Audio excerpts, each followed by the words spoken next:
I find it a little difficult to say what the subject matter of this seminar is going to be, because it's too fundamental to give it a title.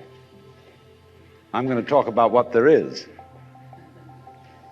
Now, the first thing, though, that we have to do is to get our perspectives with some background about the basic ideas which, as Westerners living today in the United States, influence our everyday common sense, our fundamental notions about what life is about.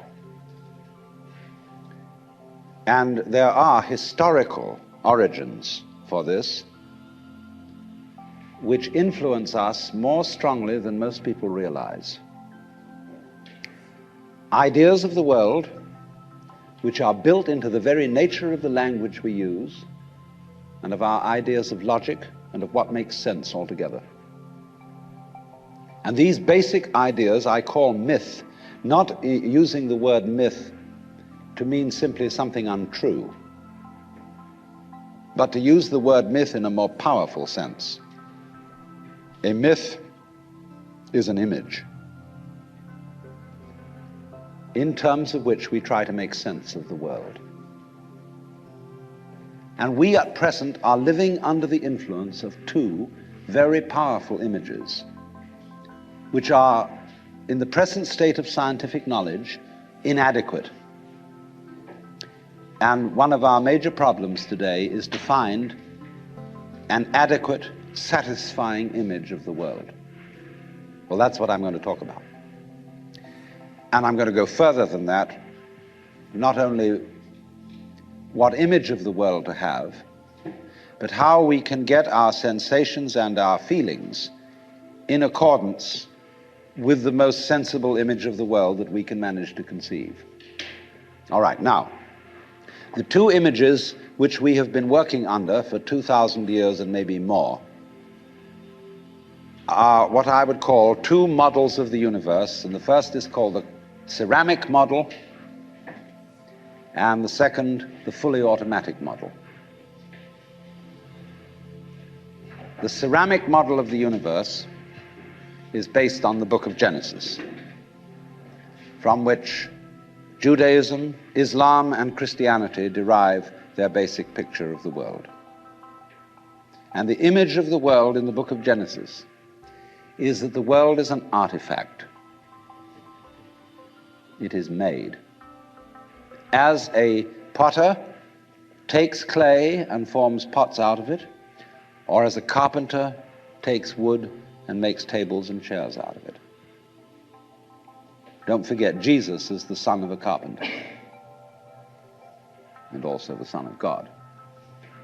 So the image of God and of the world is based on the idea of God as a technician, potter, carpenter, architect, who has in mind a plan and who fashions the universe in accordance with that plan. So basic to this image of the world is the notion, you see, that the world consists of stuff, basically. Primordial matter, substance, stuff, as pots are made of clay.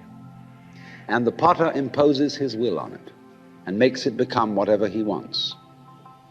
And so in the book of Genesis, the Lord God creates Adam out of the dust of the earth. In other words, he makes a clay figurine, and then he breathes into it, and it becomes alive, because the clay becomes informed. By itself, it is formless. It has no intelligence, and therefore it requires an external intelligence and an external energy to bring it to life and to put some sense into it. And so in this way, we inherit a conception of ourselves as being artifacts, as being made, and it is perfectly natural in our culture for a child to ask its mother, how was I made? Or who made me? And this is a very, very powerful idea, But, for example, it is not shared by the Chinese or by the Hindus. A Chinese child would not ask its mother, "How was I made?"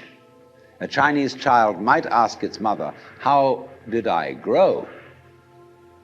Which is an entirely different procedure from making. You see, when you make something, you put it together, you arrange parts, or you work from the outside to the in, as a sculptor works on a stone or as the potter works on clay. But when you watch something growing, it works in exactly the opposite direction. It works from the inside to the outside. It expands, it burgeons, it blossoms, and it happens all over itself at once. In other words, the original simple form, say, of a living cell in the womb, progressively complicates itself.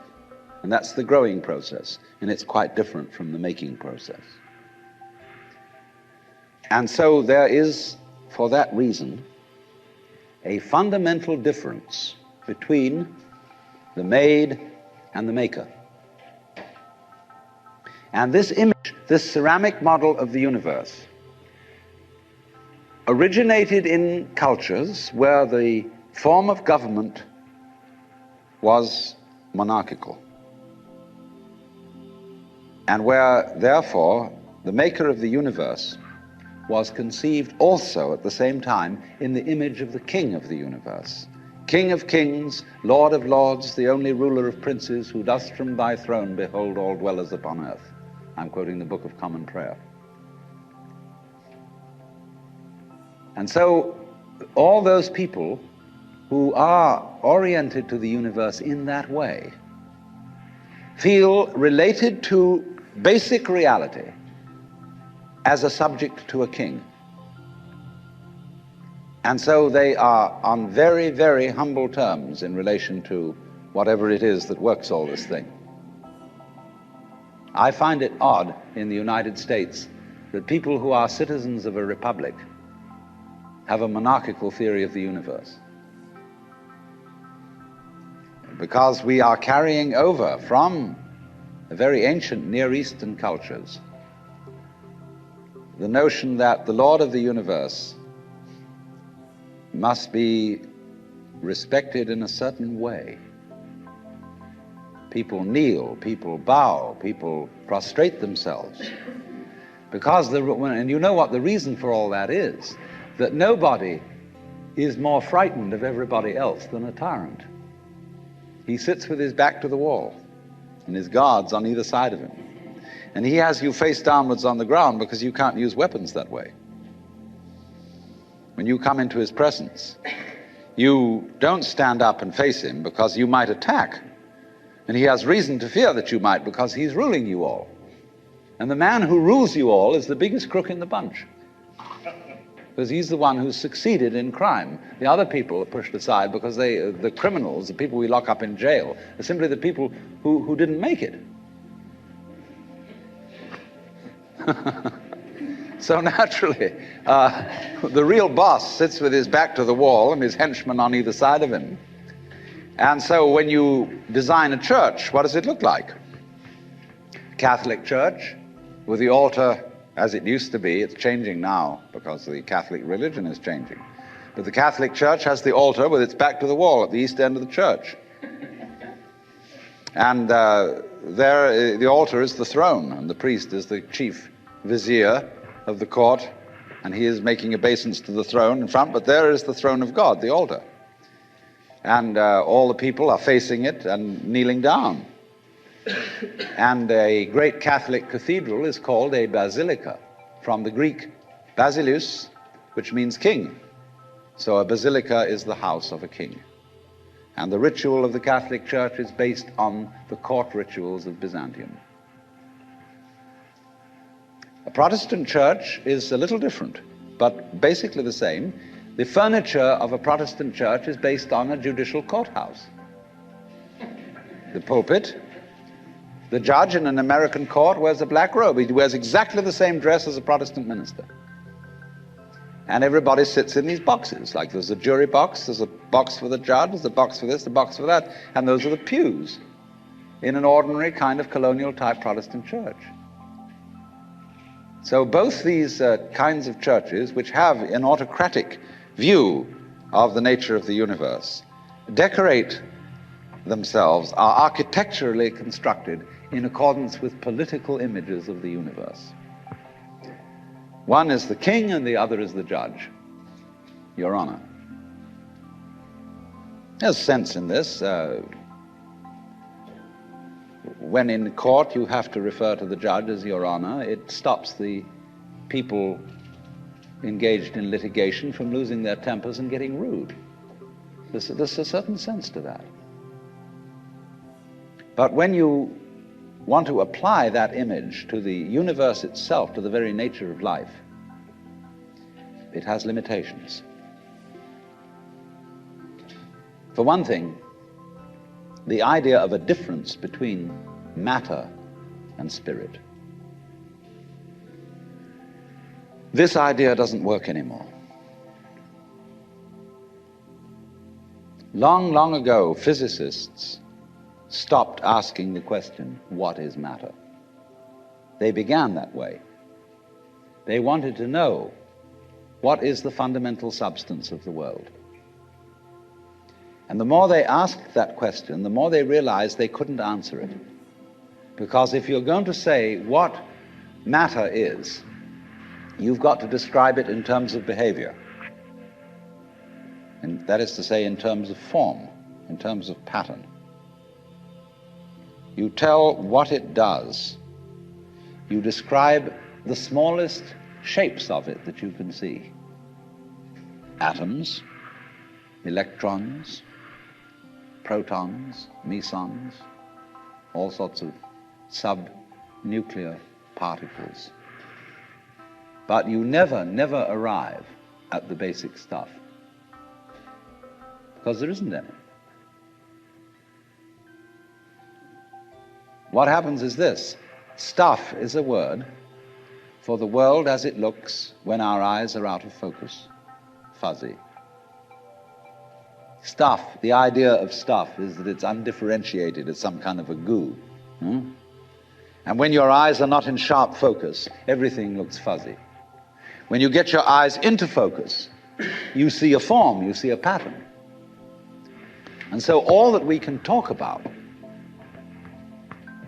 is patterns. So the picture of the world in the most sophisticated physics of today is not formed stuff, potted clay, but pattern. A self-moving, self-designing pattern, a dance. And we haven't yet, our common sense as individuals hasn't yet caught up with us. Well now, in the course of time, in the evolution of Western thought, the ceramic image of the world ran into trouble and changed into what I call the fully automatic model or image of the world. In other words, Western science was based on the idea that there are laws of nature. And it got that idea from Judaism and Christianity and Islam. That, in other words, the potter, the maker of the world, in the beginning of things, laid down the laws. And the law of God, which is also the law of nature, is called the Logos. And in Christianity, the Logos is the second person of the Trinity, incarnate as Jesus Christ, who thereby is the perfect exemplar of the divine law.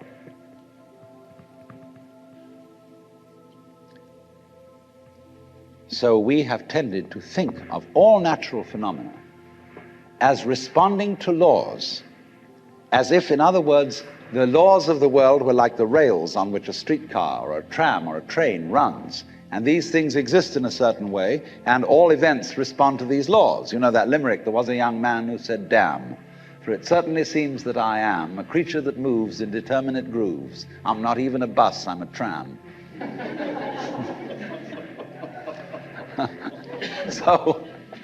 Here's this idea that there's a kind of a plan, and everything responds and obeys that plan. Well, in the 18th century, Western intellectuals began to suspect this idea. And what they suspected is whether there is a lawmaker, whether there is an architect of the universe. And they found out, or they reasoned, that you don't have to suppose that there is. Why? Because the hypothesis of God does not help us to make any predictions.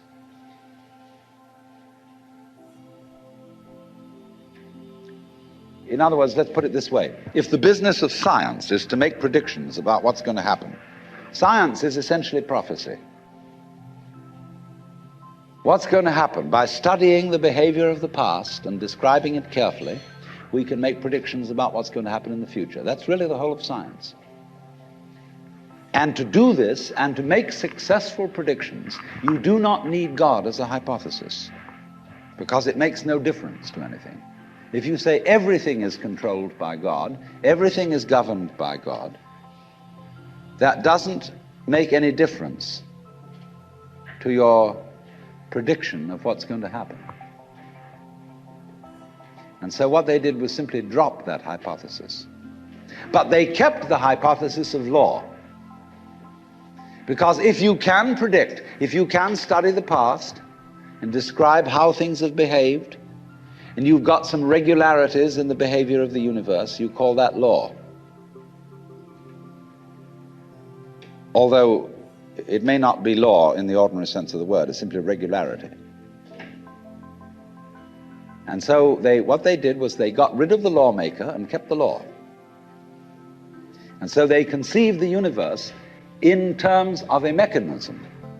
Something, in other words, that is functioning according to regular, clock-like mechanical principles. Newton's whole image of the world is based on billiards. The atoms are billiard balls, and they bang each other around. And so your behavior, every individual, therefore, is defined as a very, very complex arrangement of billiard balls being banged around by everything else. And so behind the fully automatic model of the universe is the notion that reality itself is, to use the favorite term of 19th century scientists, blind energy. In, say, the metaphysics of Ernst Haeckel and T.H. Huxley, the world is basically nothing but blind, unintelligent force. And likewise, in parallel to this, in the philosophy of Freud, the basic psychological energy is libido, which is blind lust. And it is only a fluke. It is only as a result of pure chances that, resulting from the exuberance of this energy, there are people with values, with reason, with languages, with cultures, and with love. Just a fluke. Like, 1,000 monkeys typing 1,000 typewriters for 1,000,000 years will eventually type the Encyclopedia Britannica. And of course, the moment they stop typing the Encyclopedia Britannica, they will relapse into nonsense. And so in order that that shall not happen, because you and I are flukes in this cosmos, and we like our way of life, we like being human, if we want to keep it, say these people, we've got to fight nature, because it'll turn us back into nonsense the moment we let it. And so we've got to impose our will upon this world as if we were something completely alien to it from outside. And so we get a culture based on the idea of the war between man and nature. And we talk about the conquest of space, the conquest of Everest.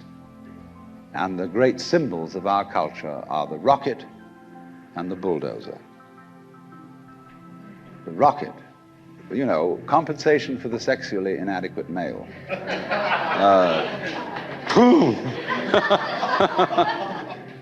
So we're going to conquer space. You know, we're in space already, way out. If anybody cared to be sensitive and let what's outside space come to you, you can, if your eyes are clear enough. Aided by telescopes, aided by radio astronomy, aided by all the kind of sensitive instruments we can devise. We are as far out in space as we're ever going to get. But, you know, sensitivity isn't the pitch. Especially in the WASP culture of the United States, we define manliness in terms of aggression. You see, because we're a little bit frightened as to whether we are really men. And so we put on this great show of being a tough guy. It's completely unnecessary. You know, if you have what it takes, you don't need to put on that show. You don't need to beat nature into submission. Why be hostile to nature? Because after all, you are a symptom of nature. You, as a human being, you grow out of this physical universe in just exactly the same way that an apple grows off an apple tree. So let's say the tree which grows apples is a tree which apples, using apple as a verb. And a world in which human beings arrive is a world that peoples. And so the existence of people is symptomatic of the kind of universe we live in. Just as spots on somebody's skin are symptomatic of chickenpox. But we have been brought up by reason of our two great myths, the ceramic and the fully automatic, not to feel that we belong in the world. So our popular speech reflects it. We say, I came into this world. You didn't, you came out of it. We say, face facts. We talk about encounters with reality, as if it was a head-on meeting of completely alien agencies, and the average person has the sensation that he is a somewhat that exists inside a bag of skin, a center of consciousness, which looks out at this thing, and what the hell's it going to do to me? You see?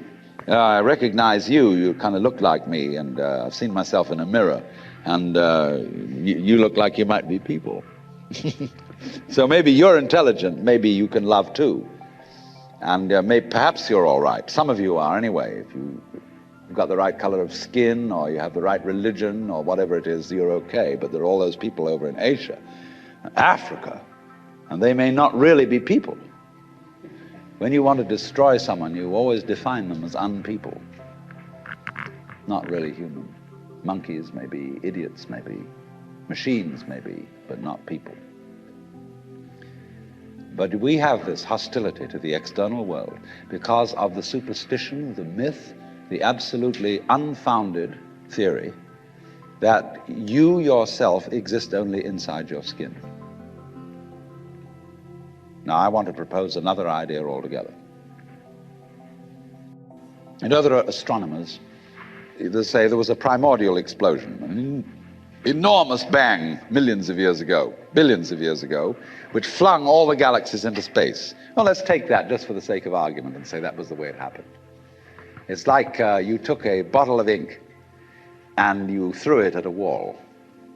Smash, and all that ink spreads.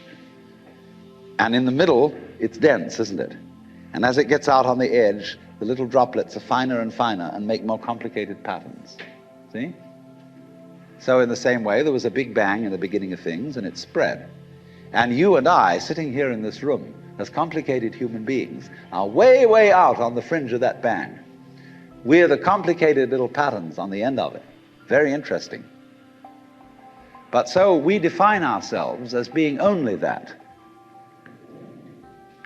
If you think that you are only inside your skin, you define yourself as one very complicated little curlicue, way out on the edge of that explosion, way out in space and way out in time.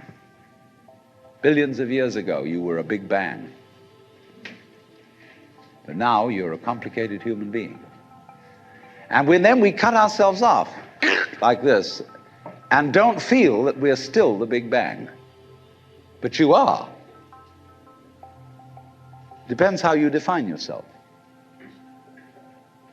You are actually, if this is the way things started, if there was a Big Bang in the beginning, you're not something that is a result of the Big Bang on the end of the process. You are still the process. You are the Big Bang, the original force of the universe, coming on as whoever you are. See, when I meet you, I see not just what you define yourself as, Mr. So-and-so, Miss So-and-so, Mrs. So-and-so.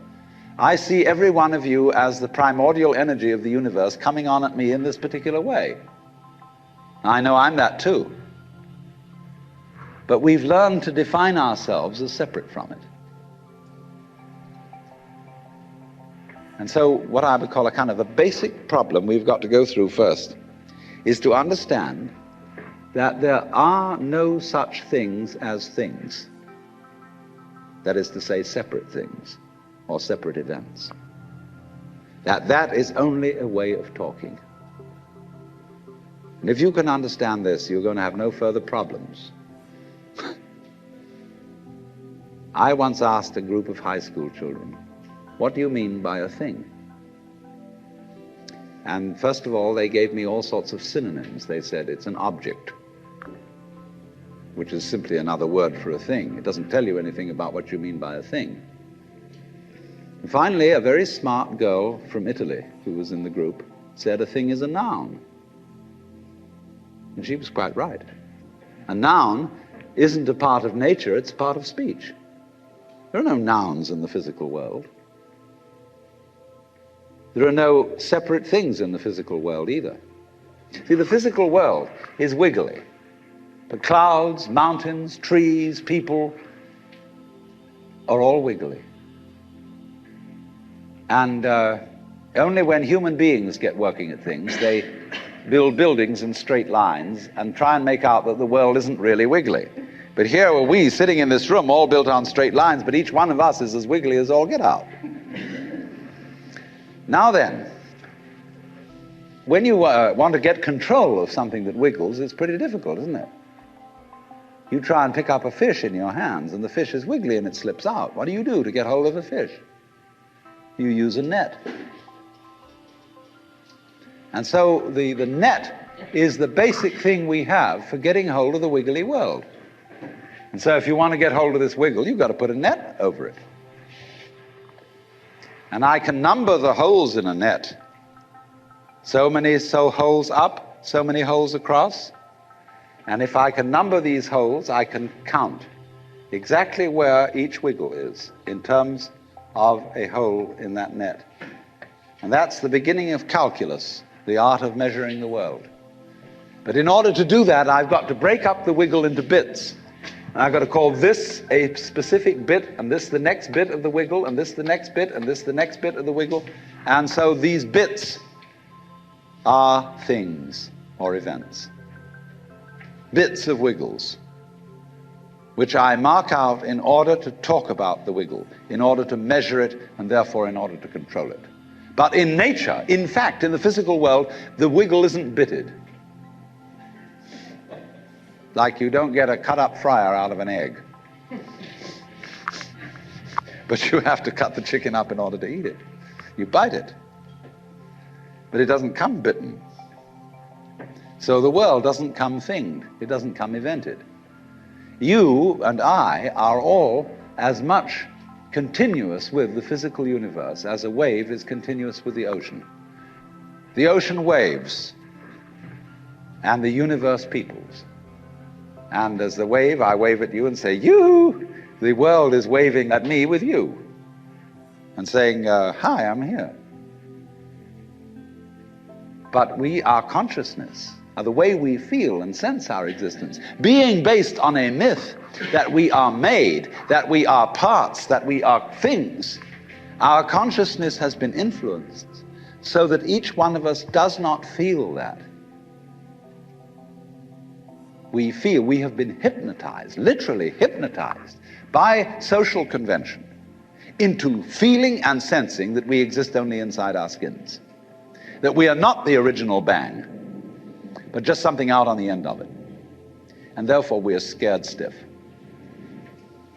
Because my wave is going to disappear. And I'm going to die. And that would be awful.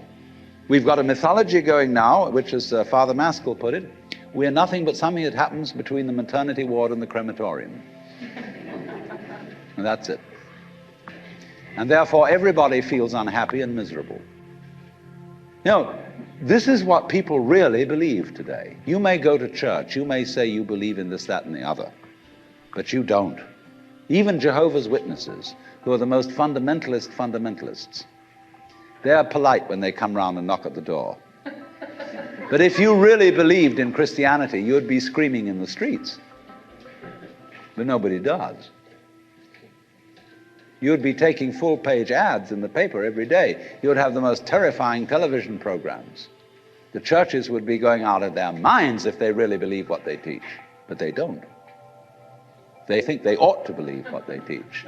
They believe they should believe, but they don't believe it, because what we really believe is the fully automatic model. And that is our basic, plausible common sense. You are a fluke. You are a separate event. And you run from the maternity ward to the crematorium, and that's it, baby. That's it. Now, why does anybody think that way? There's no reason to, because it isn't even scientific. It's just a myth. And it's invented by people who wanted to feel a certain way. They want to play a certain game. See, the game of God got embarrassing. The idea of God as the potter, the architect of the universe, is good, and it makes you feel that life is, after all, important. There is someone who cares. It has meaning, it has sense, and you are valuable in the eyes of the Father. But after a while, it gets embarrassing. And you realize that everything you do is being watched by God. He knows your tiniest, inmost feelings and thoughts, and you say after a while, quit bugging me. I don't want you around. So you become an atheist, just to get rid of it. Then you feel terrible after that, because you got rid of God, but that means you got rid of yourself. You're just nothing but a machine. And your idea that you're a machine is just a machine too. So if you're a smart kid, you commit suicide. Camus said there is only really one serious philosophical question, which is whether or not to commit suicide. I think there are 4 or 5 serious philosophical questions. The first one is, who started it? The second is, are we going to make it? The third is, where are we going to put it? The fourth is, who's going to clean up? And the fifth, is it serious?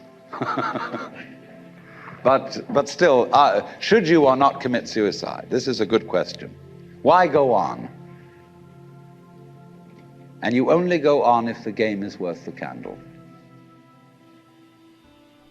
Now, the universe has been going on for an incredible long time.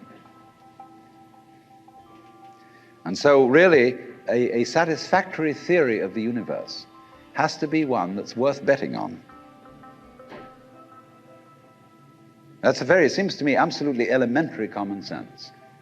If you make a theory of the universe which isn't worth betting on, why bother? Just commit suicide. But if you want to go on playing the game, you've got to have an optimal theory for playing the game. Otherwise, there's no point in it. But the people who coined the fully automatic theory of the universe were playing a very funny game. What they wanted to say was this: all you people who believe in religion are old ladies and wishful thinkers. You've got a big daddy up there and you want a comfort and thing, but life is rough. Life is tough. And success goes to the most hard-headed people. That was a very convenient theory when the European-American world was colonizing the natives everywhere else. They said, we are the end product of evolution, and we're tough, see?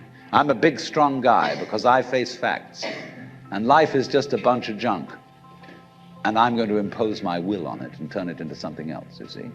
and I'm real hard. See, that's a way of flattering yourself. And so it has become academically plausible and fashionable that this is the way the world works. In academic circles, no other theory of the world than the fully automatic model is respectable. Because if you're an academic person, you've got to be an intellectually tough person. You've got to be prickly. See, there are basically two kinds of philosophy. One's called prickles, the other's called goo. And prickly people are precise, rigorous, logical. They like everything chopped up and clear. Goo people like it vague. For example, in physics, prickly people believe that the ultimate constituents of matter are particles. Goo people believe it's waves. And in philosophy, prickly people are logical positivists and goo people are idealists. And they're always arguing with each other. But what they don't realize is that neither one can take his position without the other person. Because you wouldn't know you advocated prickles unless there was somebody else advocating goo. You wouldn't know what a prickle was unless you knew what goo was. Because life is not either prickles or goo, it's gooey prickles and prickly goo. And they go together like back and front, male and female. And that's the answer to philosophy. See, I'm a philosopher, and I'm not going to argue very much, because if you don't argue with me, I don't know what I think. So if we argue, I say thank you, because owing to the courtesy of your taking a different point of view, I understand what I mean, so I can't get rid of you. But however, you see, this whole idea that the universe is just nothing at all but unintelligent force playing around and not even enjoying it is a put-down theory of the world. People who had an advantage to make, a game to play, by putting it down and making out that because they put the world down, they were a superior kind of people. So that just won't do. We've had it. Because if you seriously go along with this idea of the world, you're what is technically called alienated. You feel hostile to the world. You feel that the world is a trap. It is a mechanism, it's electronic and neurological mechanisms into which you somehow got caught. And you, poor thing, have to put up with being in a body that's falling apart and that gets cancer, that gets the Great Siberian Itch, and it's just terrible. And these mechanics, doctors are trying to help you out, but they really can't succeed in the end. And you're just going to fall apart, and it's a grim business, and it's too bad. So if you think that that's the way things are, you may as well commit suicide right now. Unless you say, well, I daren't, because there really, after all, there might be eternal damnation in the back of the thing if I did that. Or then I identify with my children or something, and I think of them going on and without me and nobody to support them. But of course, if I do go on in this frame of mind and continue to support them, I shall merely teach them to be like I am. And they'll go on dragging it out to support their children, and they won't enjoy it, and they'll be afraid to commit suicide, and so will their children. They all learn the same lesson. So you see, all I'm trying to say is that the basic common sense about the nature of the world that is influencing most people in the United States today, the fully automatic model, is simply a myth. If you want to say that the idea of God the Father with his white beard on the golden throne is a myth, in the bad sense of the word myth, so is this other one. It's just as phony and has just as little to support it as being the true state of affairs. Why? And let's get this clear. If there is any such thing at all as intelligence and love and beauty, well, you found it in other people. In other words, it exists in us as human beings. And as I said, if it is there in us, it is symptomatic of the scheme of things. We are as symptomatic of the scheme of things as the apples are symptomatic of the apple tree or the rose of the rose bush.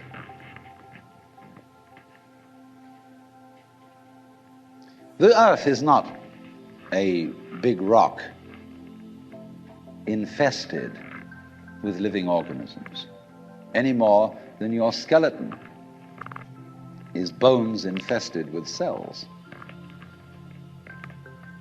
The earth is geological, yes, but this geological entity grows people. And our existence on the earth is a symptom of the solar system and its balances, as much as the solar system in turn is a symptom of our galaxy. And our galaxy in its turn is a symptom of the whole company of galaxies. Goodness only knows what that's in. But you see, when as a scientist you describe the behavior of a living organism, you try to say what a person does. It's the only way in which you can describe what a person is. Describe what they do. Then you find out that in making this description, you cannot confine yourself to what happens inside the skin. In other words, you can't talk about a person walking unless you start describing the floor. Because when I walk, I don't just dangle my legs in empty space. I move in relationship to a room. And so in order to describe what I'm doing when I'm walking, I have to describe the room. I have to describe the territory. So in describing my talking at the moment, I can't describe this just as a thing in itself because I'm talking to you. And so what I'm doing at the moment is not completely described unless your being here is described also. So if that is necessary, if in other words, in order to describe my behavior, I have to describe your behavior and the behavior of the environment, it means that we've really got one system of behavior. That what I am involves what you are. I don't know who I am unless I know who you are. And you don't know who you are unless you know who I am. There was a wise rabbi once said, if I am I because you are you, and you are you because I am I, then I am not I and you are not you. In other words, we're not separate. We define each other. We're all backs and fronts to each other. You know, you can't, for example, have two sticks. You lean two sticks against each other and they stand up because they support each other. Take one away and the other falls. They interdepend. And so in exactly that way, we and our environment and all of us and each other are interdependent systems. We know who we are in terms of other people. We all lock together. And this is again and again the serious scientific description of how things happen. And any good scientist knows, therefore, that what you call the external world is as much you as your own body. Your skin doesn't separate you from the world. It's a bridge through which the external world flows into you, and you flow into it. Just, for example, as a whirlpool in water, you could say because you have a skin, you have a definite shape, you have a definite form. All right? Here is a flow of water, and suddenly it does a whirlpool. And then it goes on. The whirlpool is a definite form, but no water stays put in it.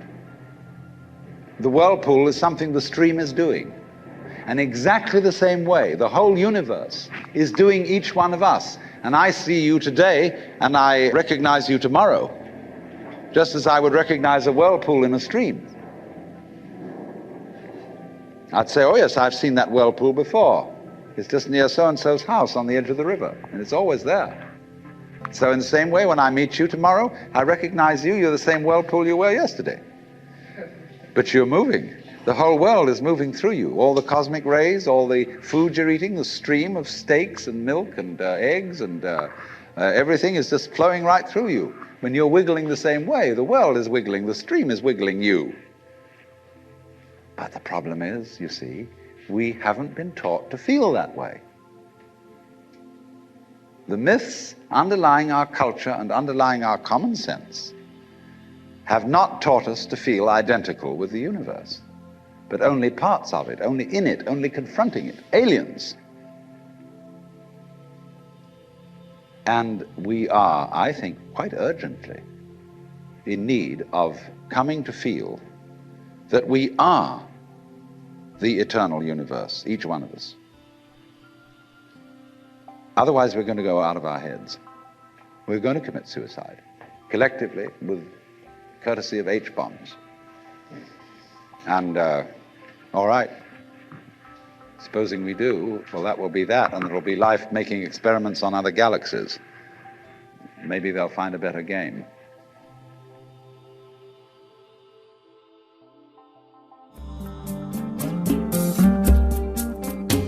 Out of Your Mind now continues with the next lecture from the Nature of Consciousness lecture series.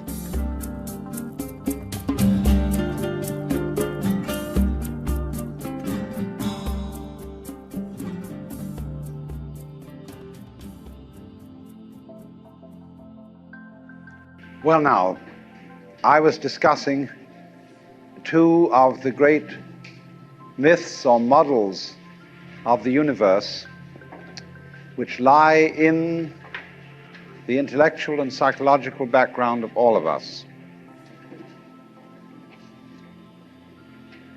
The myth of the world as a political, monarchical state in which we are all here on sufferance as subjects of God, in which we are made artifacts who do not exist in our own right. God alone, in the first myth, exists in his own right. And you exist as a favor. And you ought to be grateful. It's like your parents come on and say to you, maybe, look at all the things we've done for you, all the money we spent to send you to college, and you turn out to be a beatnik. You're a wretched, ungrateful child. And you're supposed to say, sorry, but I really am. But you're definitely in the position of being on probation. So that idea of the royal God, the King of Kings and the Lord of Lords, which we inherit from the political structures of the Tigris-Euphrates cultures and from Egypt. The Pharaoh, Amenhotep IV, is probably, as Freud suggested, the original author of Moses' monotheism. And certainly the Jewish law code comes from Hammurabi in Chaldea. And these men lived in a culture where the pyramid and the ziggurat is a Chaldean version of the pyramid, indicating somehow a hierarchy of power from the boss all the way down. And God, in this first myth that we've been discussing, the ceramic myth, is the boss. And the idea of God is that the universe is governed from above. But you see, this parallels and goes hand in hand with the idea that you govern your own body. That the ego, which lies somewhere between the ears and behind the eyes in the brain, is the governor of the body. And so we can't understand a system of order, a system of life in which there isn't a governor. O Lord our governor, how excellent is thy name in all the world. But supposing, on the contrary, there could be a system which doesn't have a governor. That's what we are supposed to have in this society. We are supposed to be a democracy and a republic.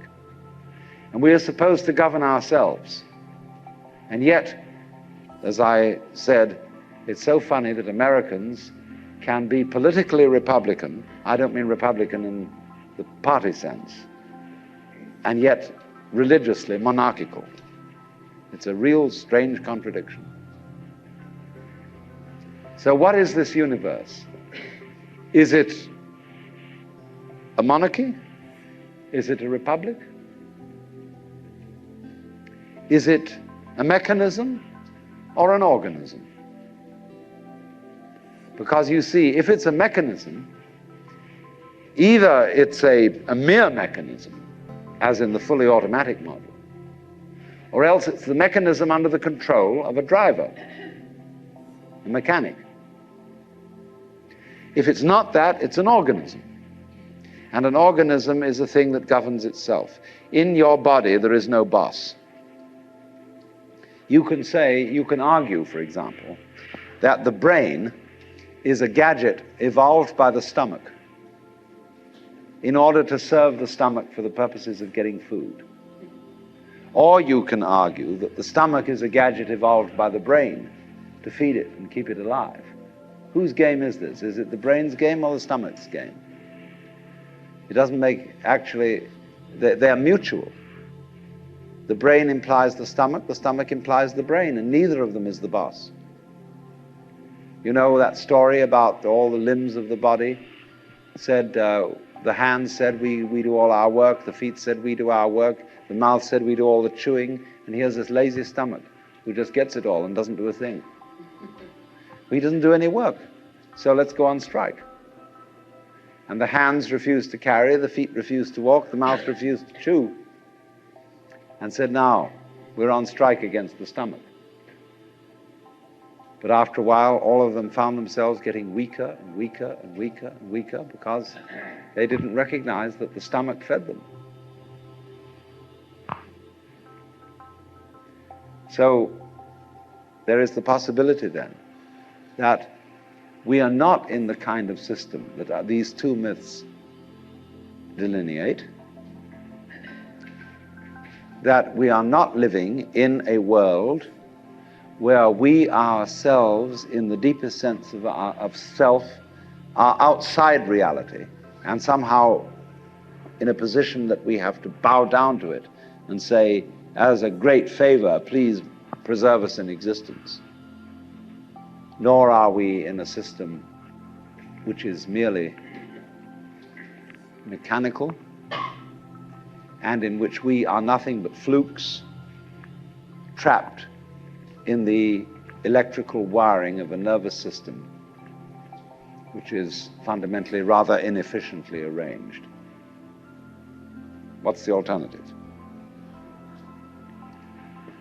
Well, we can put the alternative in another image altogether. And I will call this not the ceramic image, not the fully automatic image, but the dramatic image. Consider the world as a drama. What's the basis of all drama? The basis of all stories, of all plots, of all happenings. It's the game of hide and seek. You get a baby. What's the fundamental first game you play with a baby? You put a book in front of your face and you peek at the baby like this. The baby starts giggling because the baby is close to the origins of life.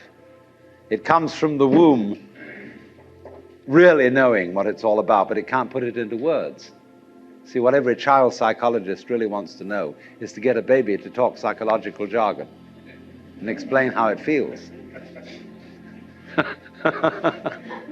But the baby knows. You do this and this, this, this, and the baby starts laughing because the baby is a recent incarnation of God.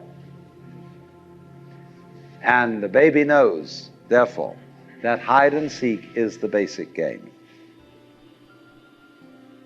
See, before, when we were children, we were taught 1, 2, 3, and ABC. But we weren't sat down on our mother's knees and taught the game of black and white. That's the thing that was left out of all our educations. That life is not a conflict between opposites, but a polarity. The difference between a conflict and a polarity is simply, when you say about opposite things, we sometimes use the expression, these two things are the poles apart. You say, for example, with someone with whom you totally disagree, I'm the poles apart from this person. But your very saying that gives the show away. Poles. Poles are the opposite ends of one magnet. And if you take a magnet, it's a north pole and a south pole. All right, chop off the south pole, move it away. The piece you've got left creates a new south pole. You never get rid of the south pole. Things may be the poles apart, but they go together. And you can't have the one without the other. That's the basic idea of polarity. But what we are trying to imagine is the encounter of forces that come from absolutely opposed realms that have nothing in common. When we say of two personality types that they're the poles apart, we are trying to think eccentrically instead of concentrically. And so in this way, we haven't realized that life and death, black and white, good and evil, being and non-being, come from the same center. They imply each other, so that you wouldn't know the one without the other. Now, I'm not saying that that's bad. That's fun. You are playing the game that you don't know that self and other go together in just the same way as the two poles of a magnet. So that when anybody in our culture says, slips into the state of consciousness where they suddenly find this to be true and they come on and say, I'm God, we say, you're insane. Now, it's very difficult. You can very easily slip into the state of consciousness where you feel you're God. It can happen to anyone. Just in the same way as you can get the flu or measles or something like that, you can slip into the state of consciousness.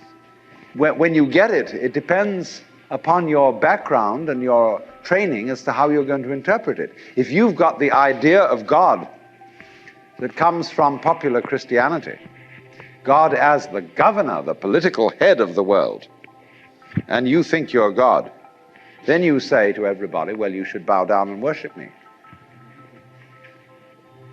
But if you're a member of Hindu culture and you suddenly tell all your friends, I'm God, instead of saying you're insane, they say, congratulations, at last you found out. Because their idea of God is not the autocratic governor. When they make images of Shiva, say he has 10 arms. How would you use 10 arms? It's hard enough to use 2. You know, if you play the organ, you've got to use your 2 feet and your 2 hands, and you play different rhythms with each member. It's kind of tricky. But actually, we're all masters at this, because how do you grow each hair without having to think about it? Each nerve. How do you beat your heart and digest with your stomach at the same time? You don't have to think about it. In your very body, you are omnipotent in the true sense of omnipotence, which is that you are able to be omnipotent. You are able to do all these things without having to think about it. when I was a child, I used to ask my mother, of course, all sorts of ridiculous questions that every child asks. And when she got bored with my questions, she'd say, "Darling, there are some things we're just not meant to know." Well, I said, "Will we ever know?" She said, "Yes, of course, when we die and go to heaven, God will make everything plain." So I used to imagine that on wet afternoons in heaven, we'd all sit around the throne of grace and say to God, "Well, now, why did you do this? And how did you do that?" And he would explain it to us. "Heavenly Father, why are the leaves green?" And he would say, "Because of the chlorophyll." And we'd say, "Oh."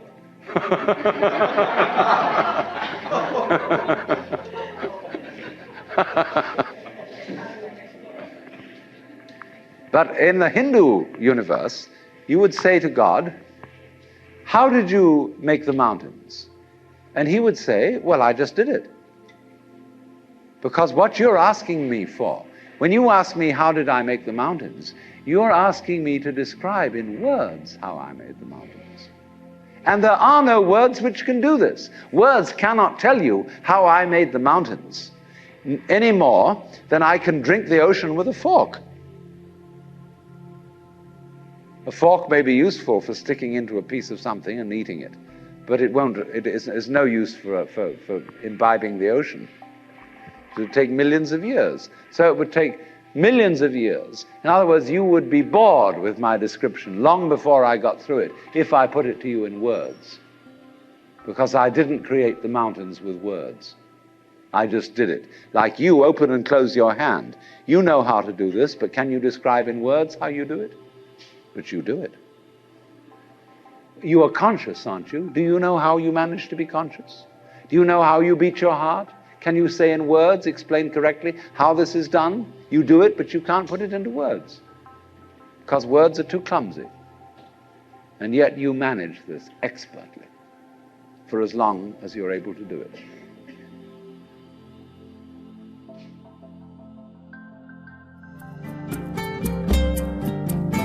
This concludes Session 1 of Out of Your Mind, Essential Listening from the Alan Watts Audio Archives.